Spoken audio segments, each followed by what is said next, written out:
Hey everybody, it's Peter, and this is the best all-rounder motorcycle used that I could find so far. So we're doing this series of the best used ones in various categories that I can find so far, and most of them I'm finding right here at McLean Sports. McLean Sports has a massive used inventory and it's great to go through. And if you're like me, you kind of search through this time of year, Facebook Marketplace, so it's late August 2024, and this is a 2020, oh, I don't even remember, I think it's a 2018?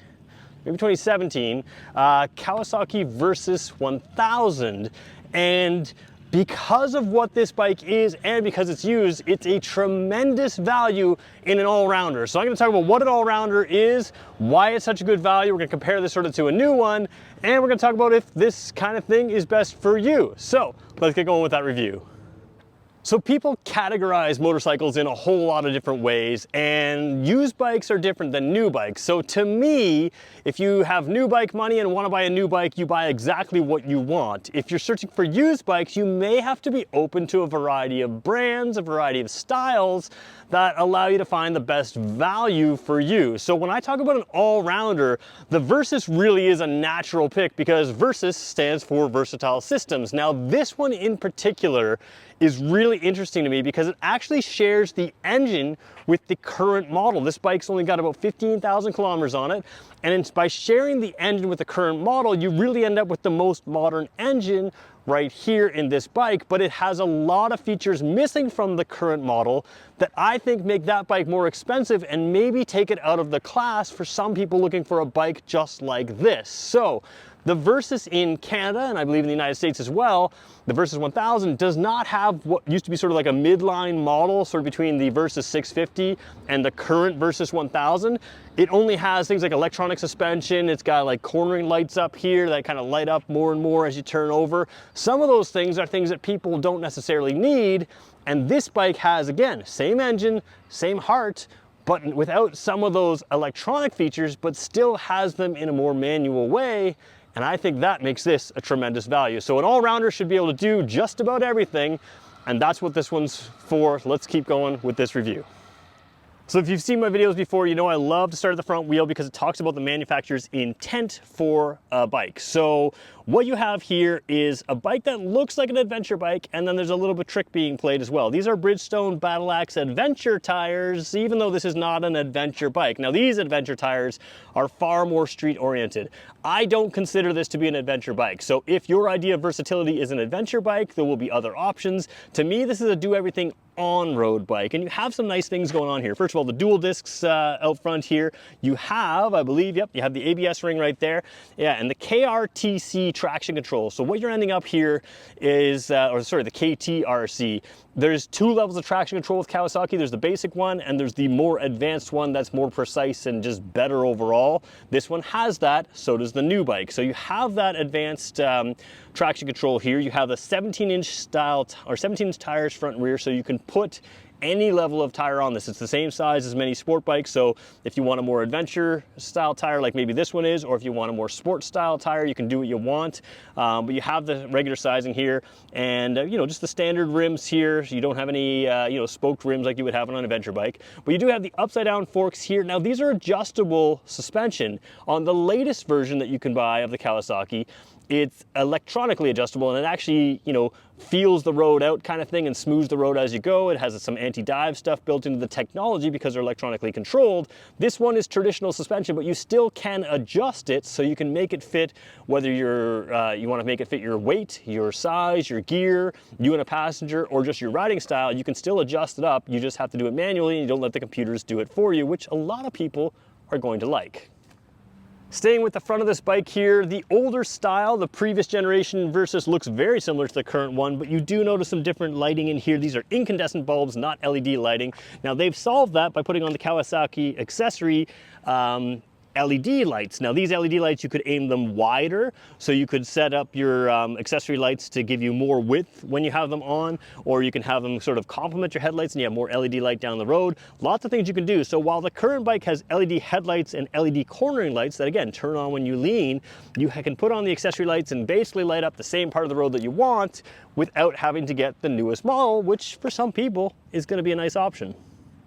Taking a look at the engine of the Versys. This is a 1000cc, or actually 1043cc, four-cylinder Kawasaki engine. It's used in the Ninja 1000 SX up until this day. It's used in the Versys 1000 up until this day. Again, I'm filming late 2024, or August 2024, I should say. So the engine here is very, very versatile. It's very strong and powerful, and that makes it good for touring. It makes it good for long distance drives with two people.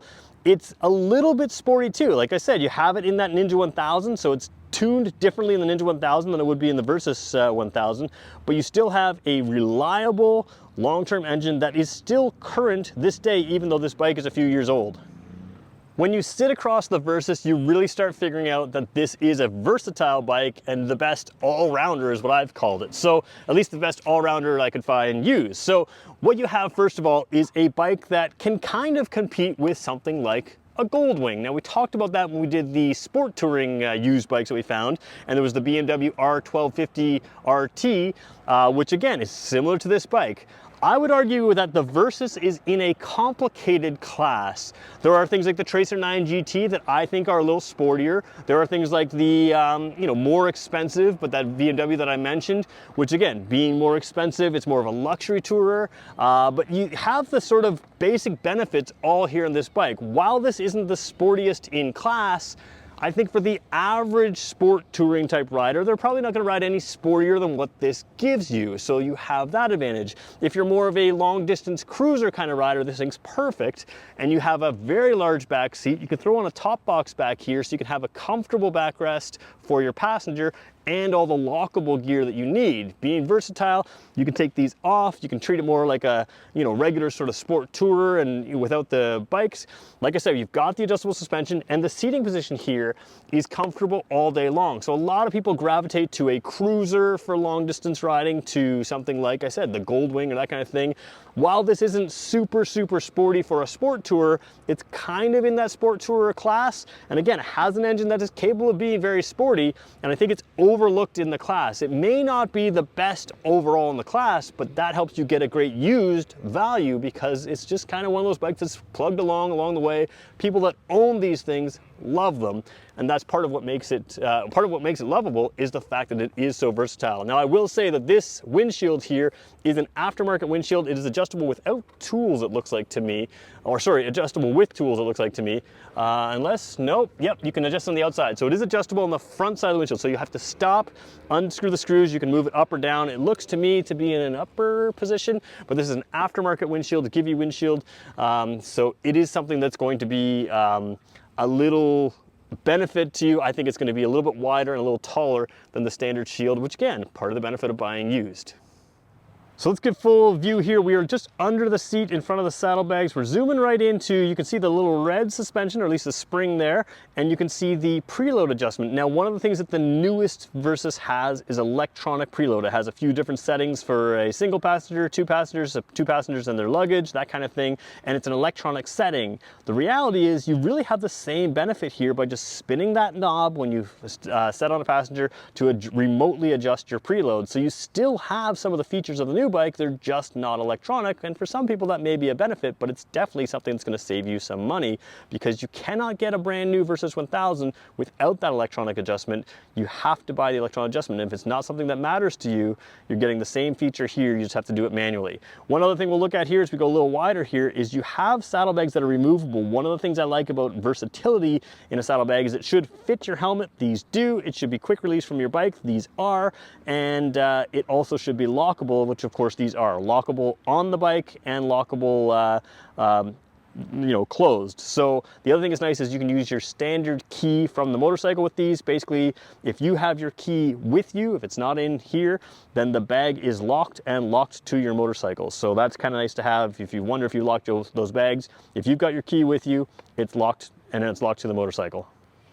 All right, let's take a look at the dash right here. We'll turn it on here, and you have a lot of the same stuff you have on the current Versys. You still have the manual tack on the current Versys 1000, although they have a TFT display. Now, on Kawasaki's 2024 models, almost nothing has a manual tack anymore if it has a digital display. The Versys 1000 is the exception to that rule. It has a digital display displaying a bunch of information, and it has the analog tach. I think I said manual tach, but analog tach. So really what you have is all the information you need. You have full power mode and low power mode. You have different settings for your traction control.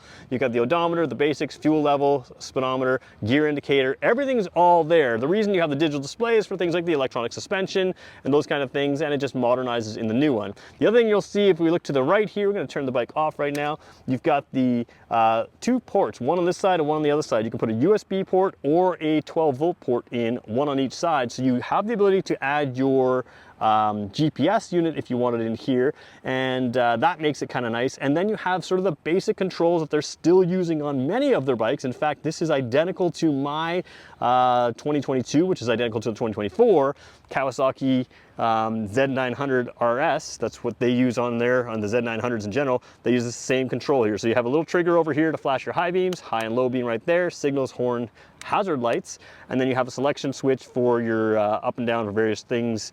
And then you have like, you know, your fuel efficiency, those kind of things, and the selection switch over here for your traction control. So very simple stuff. The other side just has the kill switch and the start switch, but simple controls that allow you to control everything. Both clutch lever and brake lever are adjustable here, so you have different lengths that you can set these out to, and that of course is good if you want to have not just shorter or larger hands, but if you want to have the grab point of your brake or your clutch be in different areas, that adjustability can help you to have that as well.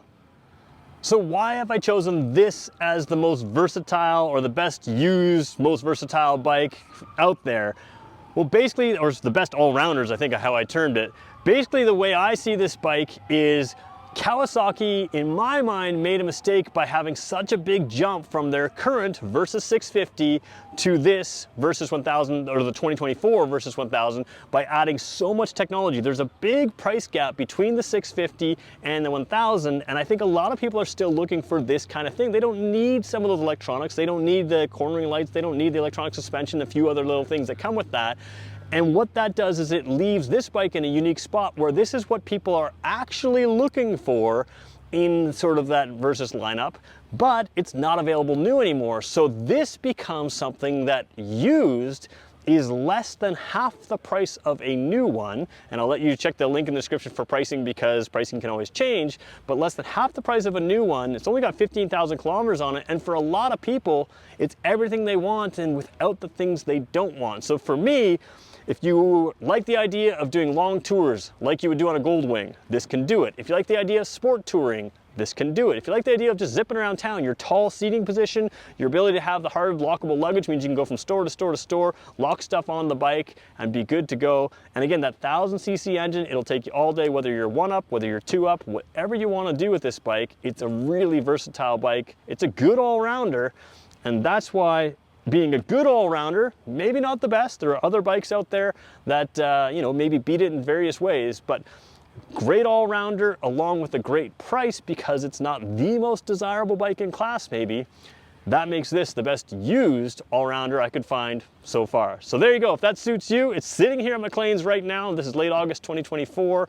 Yeah, come take a look. And again, if you want a new one, just up the road, they got the new ones. It's gonna have a few more accessories than this, but you can check those out as well. Thanks everyone for watching. We'll talk to you in the next one.